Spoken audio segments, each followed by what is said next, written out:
Super. Bonsoir, bienvenue. Ceci n'est pas une...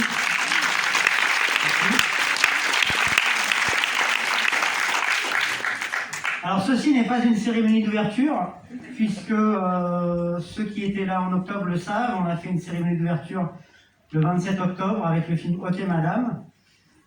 On a interrompu le festival pour des raisons indépendantes de notre volonté, au bout de 48 heures. On pensait qu'on reviendrait un peu plus tôt, on s'était dit, bon, dès que c'est fini, la situation, on revient. C'est pour ça qu'on était assez confiants, même si on avait un peu pleuré le dernier soir, on savait qu'on reviendrait. On ne pensait pas que ça prendrait 8 mois, mais nous revoilà. Donc aujourd'hui, en fait, c'est la 4e journée du 15e Festival du film coréen à Paris, même s'il y a eu 8 mois entre la 3e et la 4e. Quand on aime, on compte pas, c'est pas grave. Du coup, je vais vous remercier chaleureusement de nous avoir soutenus pendant ces 8 mois. On a reçu pas mal de messages de soutien en novembre, fin octobre, quand on a dû interrompre le festival. Ça nous a fait du chaud au cœur, parce que, je le rappelle tous les ans, on est une équipe 100% bénévole, on bosse en dehors, on fait le festival le week-end, le soir, la nuit. Et du coup, les marques d'affection sont toujours les bienvenues. On en a reçu pas mal quand on a dû interrompre comme un crève-cœur le festival. Donc merci à tous, le public, d'avoir été là et d'être là ce soir pour la reprise.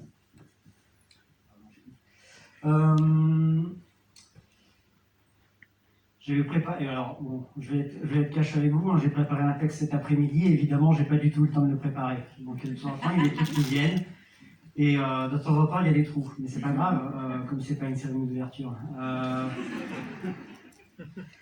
J'ai un trou total, carrément, mais voilà. Qu'est-ce que je vais dire? Je vais vous dire que cette année, le format est un peu différent. Vous l'avez remarqué, d'habitude le festival est sur une semaine dans les 2 salles. Cette année, on est sur une salle en soirée le week-end, donc c'est plus relax, on a plus de temps.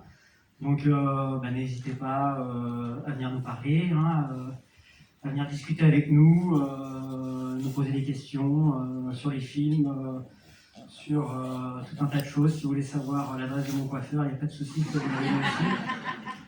C'est un excellent. Donc voilà, il ne faut pas hésiter, on sera content. Nous, le festival, quand on a interrompu, on a eu beaucoup de gens qui nous ont dit, bon, est-ce que vous allez faire un festival en ligne pour le prolonger? On a dit non, parce que nous, le festival, ce qui nous amène, c'est la passion du cinéma coréen, évidemment, c'est aussi la passion de l'organisation de ce festival, cette rencontre avec le public, et comme je vous ai dit, nous, on travaille aussi en dehors, on est étudiants, professionnels et autres, et faire le festival chacun derrière son écran, c'était pas trop ce qu'on voulait. On s'est donné le temps et la chance de pouvoir le faire sur grand écran avec vous. Le publiciste aussi, que je remercie chaleureusement, Laurence Faudot, le directeur, bien sûr, qui nous a dit, dès que le festival a été interrompu, vous nous dites, dès que vous voulez le reprendre, vous le reprenez, il n'y a pas de souci. Donc merci à eux aussi pour leur confiance. Voilà, on va parler de films un peu aussi, pourquoi pas, parce que vous êtes surtout venus pour ça. Le concept du festival, je sais pas, il y a peut-être des gens qui ne sont jamais venus au festival. Moi, je reconnais plein de têtes, mais il y a des gens qui ne sont jamais venus au festival. J'ai vu même une main se lever, là, donc voilà. Le festival du film coréen à Paris, qu'est-ce que c'est? C'est un festival qui passe des films coréens, figurez-vous. Mais moi, en France, parfois, on croit que le cinéma coréen, c'est juste Hong Sang-soo, les thrillers et les 2-3 films qui passent à Cannes. Et évidemment, le cinéma coréen, c'est bien plus que ça, et c'est ce qu'on veut montrer pendant une semaine, ou là, pendant 12 jours. Voilà, ça sera des documentaires, des thrillers, des comédies comme ce soir, des films de 1h15, des films de 2h50, des films grand public, des films pointus. Il y en a pour tous les goûts. Vous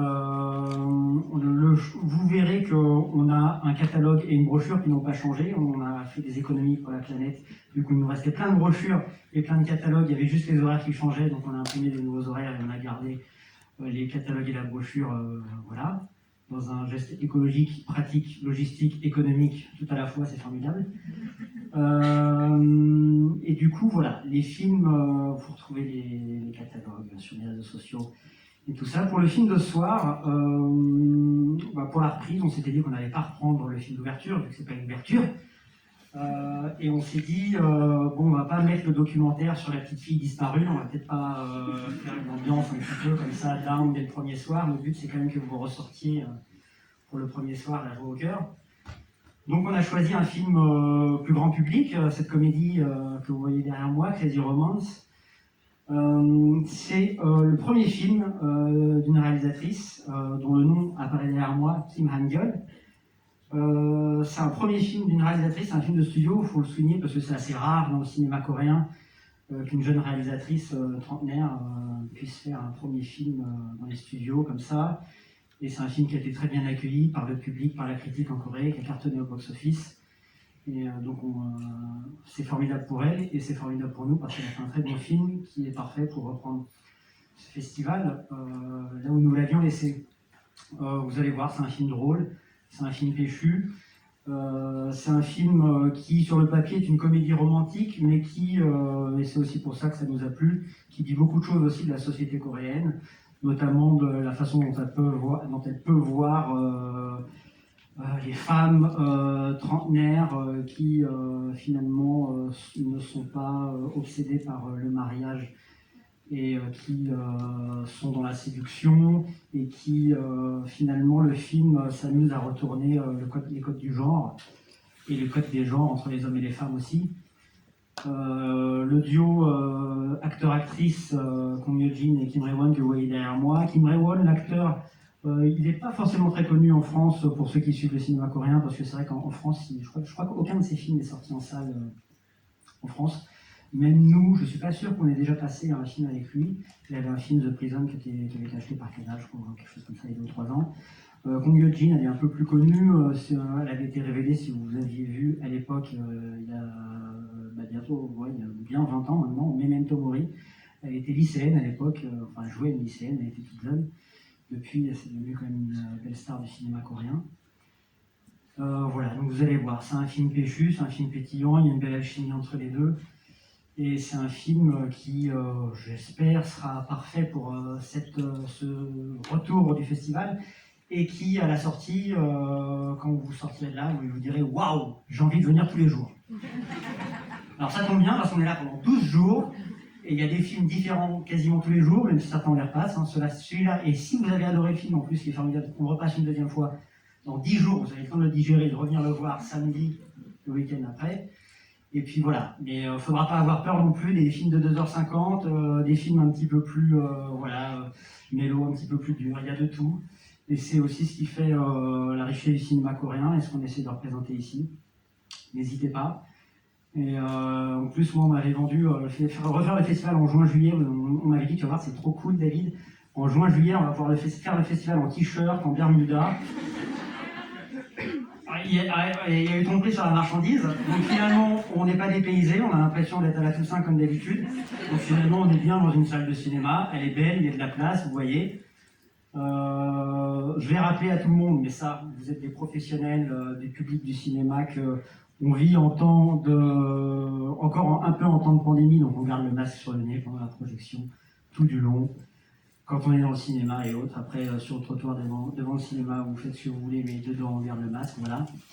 Et que vous dire d'autre? Je crois que je vais un peu m'arrêter là, parce qu'on l'a dit, c'est pas une cérémonie d'ouverture, et vous m'avez largement assez entendu parler, vous n'êtes pas venu pour ça, vous êtes venu pour rire et pour voir cette belle comédie, donc je vais vous la laisser la voir. Je vais vous dire vite fait que demain, on passe un superbe mélo à 17h qui s'appelle Moonlit Winter, par le réalisateur de Merry Christmas, Mr. Mo.